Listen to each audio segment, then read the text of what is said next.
Photo, Fuji Television Network Inc., East Entertainment. Netflix welcome back to yet another recap of the greatest show of our time, beloved by all and deserved by none, Terrace House. This week, it was a special joy to hear our beautifully dressed panel of celebs, Azusa Babazono, Yoshimi Tokui, Reina Triendl, Ryota Yamasato, and Shono Hayama, recap the previous episode and marvel at the worldwide reach of Terrace House. Yoshimi was recognized in a Hawaii airport by an American airline employee, where his fame helped him catch a flight on time. You mentioned being recognized in Paris, Reina in New York, I wasn't me, promise, and Ryota had tales to tell from tourists from Taiwan, the Philippines, and Vietnam. Like I've been trying to tell my father, who continues to threaten stopping payments on our Netflix account, it's a movement, okay.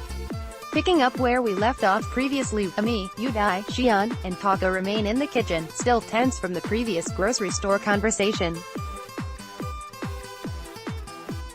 They don't linger long, though. Ami heads off to the girls' room, and when she leaves, Taka immediately asks Yudai what exactly happened. Yudai says he got upset because he wanted to spend some more alone time with Ami, and Ami's eagerness to have Taka drive them to the supermarket made him think she was into Taka. Quite a leap, but the boy may not be wrong. Yudai also expresses that this emotional stress has just justified his need for some space between himself and Ami. In the girls' room, Ami sits down to tell Tsubasa about her date. Before getting into the story, a tipsy Taka enters with a full beer. This is his first time in the girls' room, but he makes himself right at home, kicking his feet up on their furniture, sipping his adult beverage, and gossiping right along about Yudai's attitude. Tsubasa is pretty out of the loop on all things Yudai and Ami, so Ami fills her in. Ami explains that after the date, she and Yudai agreed that they would both enjoy some dinner soon, but would need to go to the grocery store. Ami wanted to avoid driving at night, so she says she told Taka that she didn't know where the store was. He said he could get directions, which forced Ami to be more direct and tell him that she just didn't want to drive anymore, especially at night. At this point, Taka had just come home and was headed back out to pick up Shion, which meant he would be able to give them a ride. Ami thought this was a good idea, so she went for it. Unfortunately, Yudai did not. Yudai didn't join Ami and Taka, but once they were in the car and about to pull off, Yudai came running out of the house frantically gesturing for them to roll the window down. Thinking it's an emergency, Taka turned the car off, rolled down the window, and listened to Yudai. But Yudai just wanted to know what they would be making for dinner and asked for some grapefruit juice. Once Ami, Taka, and Shion returned home, they began to cook, and that's when the mood shift was apparent. Ami says it felt like a funeral, but Taka thinks that Yudai's miscommunications and missteps can still be read as endearing. He also tells the ladies that Yudai is most likely beating himself up over all of this because things didn't go as planned. Ami kind of understands, and while Taka stares her down, she shyly says that she's also emotionally immature, just like Yudai. After their chat, Taka jokes that he'll make this a standing appointment in the girls' room and come every Wednesday night at 10 p.m. I'm sure you will, Taka, I'm sure you will. The next day, Emma's friends from school pick her up for lunch. Sadly, none of them is my eye patch queen from episode 1. I mean, one of them probably is, but I couldn't look past the eyes to get a good read on her entire face. Oh well, she's not as marketable without the eye patch anyhow, which is why she's Emma's friend, and not Ami. Anyway, Emma's friends make her drive them to lunch, and while en route and at lunch, Ami talks about Yudai. Equally concerned with the amazing ramen and egg dish they're having in Emma's stories, her friends are engrossed and vibe 100% with what Emma's putting down. Like the first time she meet up with her pals, Emma's a bit more biting in her critiques of her housemates and brutally honest. She rehashes the date, grocery store drama, and says she's done with Yudai. This doesn't seem to be anything new, because her friends remember other times where Emma's completely written someone off after they've upset her just once. In complete agreement, Ami and her friends decide that there's no longer any need for Ami to ever communicate with Yudai again. He's done. That night, Ami fills in the one final soul, Mizuki, on Yudai Gate.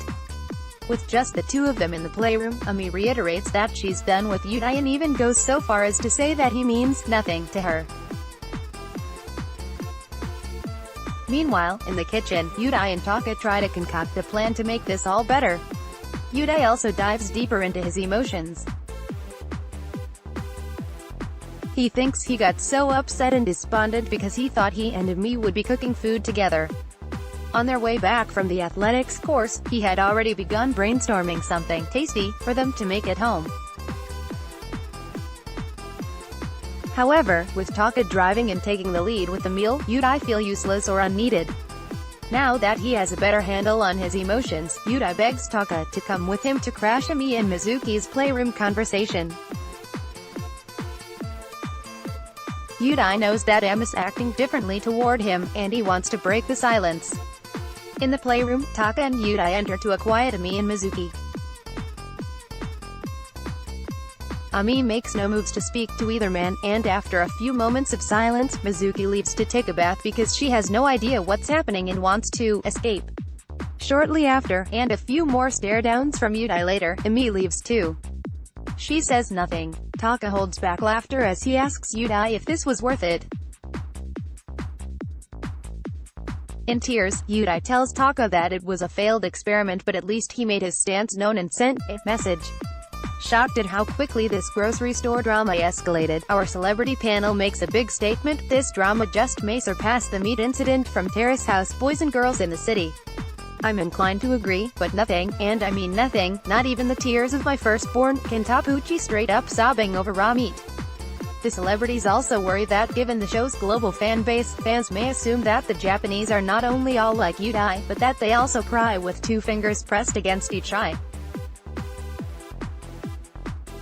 I imagine the shame and hope that outsiders can understand how we Americans feel about President Plump. Yudai, emotionally disturbed by everything that's happened, sits alone in the playroom. In the kitchen, Mizuki and Taka talk about him. Taka doesn't want to give up on helping Yudai find his inner hard worker, but he was slightly creeped out by how easily Yudai stopped crying and caring the night before. Taka says that one second Yudai was in tears over Am's shade, and the next, he was totally engrossed in a video game on his phone.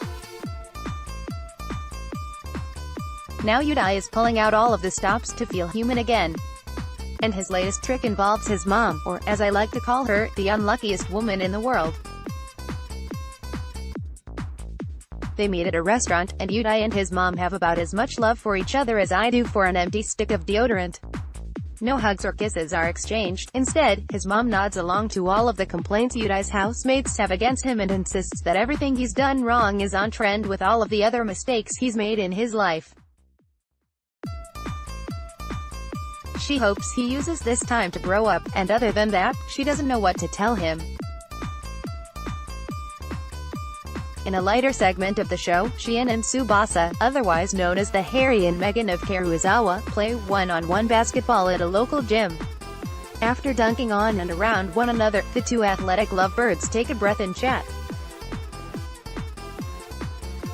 Shion's still very excited about Tsubasa's upcoming game, and is planning on going to temple to pray for her. She offers to join so he's not lonely, and I offer up couples praying together as my latest and freshest kink. That night, Shion looks fresh from a bath as he gets stretched by Tsubasa. Yes, stretched. Lengthening his already lean and long body, Shion bends at Tsubasa's will. Sadly, they're both fully clothed. Because he has nothing better to do and no friends, Yudai watches like a weirdo. He does seem to be using a foam roller, but let me have this, OMG. That is, until his attention is caught by Ami and Taka in the kitchen. Taka, who looks 2 shakes away from a coma, asks Ami if she has any desire to go shopping for snowboarding gear with him in the morning. She's expressed interest in learning how to snowboard, but she has no clothes for the sport. Ami agrees and is excited to get out of the house and do something she's interested in for once. The next morning, Shion, with exceptional bedhead, sees Ami and Taka off for their snowboarding trip.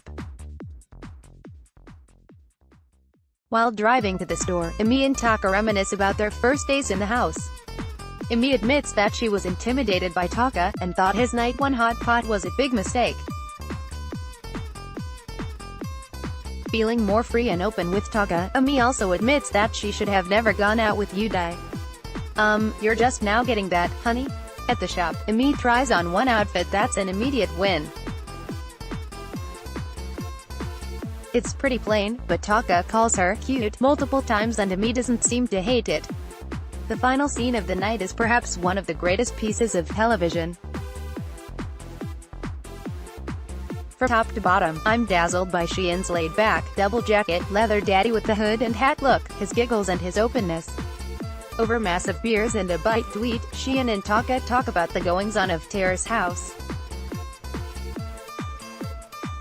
Taka discusses how terrible Yudai is and says that if he's going to keep living with them things will have to change. Shion agrees, but seems to be a little distracted thinking about Tsubasa. For the first time, he admits that he finds her cute, and calls their post-bath stretches sexy. Apparently, it's not been a one-time thing, but each night, Shion takes a bath, and once he's all dry, Tsubasa stretches him out. Lord, today, we thank you for Terrace House and pray that Shion either marries Tsubasa by 2019 or Mariah Smith. Amen. This episode of Terrace House is a great piece of television.